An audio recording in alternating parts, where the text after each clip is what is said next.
पिछले वीडियो में मैंने आपको बताया था कि कौन लोग डरते हैं। अंधविश्वास को मानने वाले आलसी लोग जो कुछ करना नहीं चाहते, वो लोग जो सोचते हैं कि मैंने अब बहुत कर लिया, अब बस आराम करना है, और वो लोग जो ऊपर वाले के भरोसे बैठे हैं और सिर्फ भरोसे ही नहीं बैठे हैं, उनसे कुछ मांग भी रहे हैं। ये लोग डरते हैं कि मेरे कुछ करने से मुझे कुछ हो ना जाए, यानी कि ये लोग खुद को तो बदल नहीं सकते, दुनिया को क्या बदलेंगे। यानी कि ये लोग खुद को बदलने से ही डरते हैं तो दुनिया को क्या बदलेंगे। और यही डरने वाले लोग बात बात पर गुस्सा भी करते हैं। यह वीडियो उनके लिए है जो ज़िंदगी में आगे बढ़ना चाहते हैं और बढ़ते रहना चाहते हैं, अपने बुरे समय को अवसर बनाना चाहते हैं और कुछ करना चाहते हैं। तो उनके लिए पहली बात जो सच है, जिसे आपको जानना होगा, वो ये है कि जो होना है वो होके रहेगा। तो फ्यूचर के बारे में सोचकर समय गंवाना बंद करना होगा। और दूसरी बात, बुरे समय की परिभाषा ही हमारी गलत है। बुरा समय यह बताता है कि आप किस किस जगह पर कमज़ोर हैं। बुरा समय वह नहीं जो हमें कुछ करने से रोके, बल्कि हमारा बुरा समय यह बताता है कि आपको किस किस जगह पर काम करना है, किस किस जगह पर आप कमज़ोर हैं, और पिछली कमियों को दूर करने का अवसर देता है। और नई चीज़ें सीखने का समय यही है, और नई चीज़ें करने का समय भी यही है, ताकि आप और मजबूती के साथ आगे का सफ़र शुरू करें।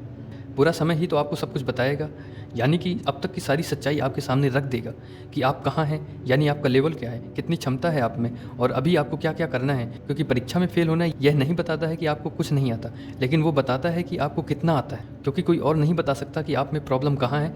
ये सिर्फ आपका बुरा समय ही है जो आपको बताएगा कि आपने क्या गलती की, आपने कहाँ गलती की। यानी कि बुरा समय एक परीक्षा ही है आपकी।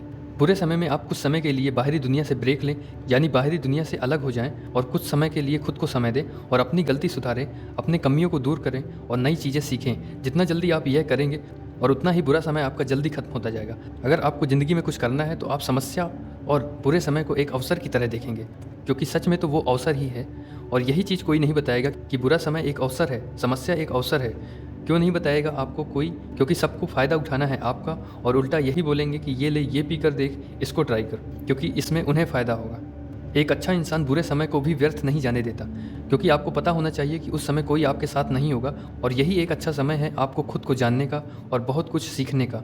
एलन मस्क जो बहुत बड़े बिजनेसमैन हैं, उन्हीं का उदाहरण आप देखिए कि उनकी कंपनी से सारे इन्वेस्टर्स बाहर जा रहे थे, कंपनी लॉस में जा रही थी, यानी बुरा समय शुरू हो रहा था उनका, लेकिन उन्होंने कमियों को दूर किया और काम पे लगे रहें और काम करना जारी रखा। यानी जिसने बुरे समय का यूज़ कर लिया, बस उसी की है ये दुनिया। यानी जिसने बुरे समय का फ़ायदा उठा लिया, वही एक सच्चा इंसान हुआ, वही एक सही तरीके से इंटेलिजेंट हुआ। क्योंकि महान लोग बुरे समय को अवसर के रूप में देखते हैं, या मैं इसी का उल्टा बोलूँ कि बुरे समय को अवसर की तरह देखने वाले लोग ही महान बनते हैं। और अंत में मैं यही कहूँगा, बुरे समय का यूज़ करें, आप खुद को बुरा ना बनाएं, क्योंकि अच्छे समय को एंजॉय तो सब कर सकते हैं, लेकिन जो बुरे समय को भी एंजॉय, यानी उससे यूज़ करे, उससे फ़ायदा उठाए, वही तो इंटेलिजेंट है। और हाँ, ज़िंदगी मिली ही है और कुछ तो करना ही है, तो क्यों ना कुछ अच्छा ही काम करें, और बुरे समय को भी एंजॉय करिए, बुरे समय का भी फ़ायदा उठाइए, तभी आप एक इंटेलिजेंट व्यक्ति हैं।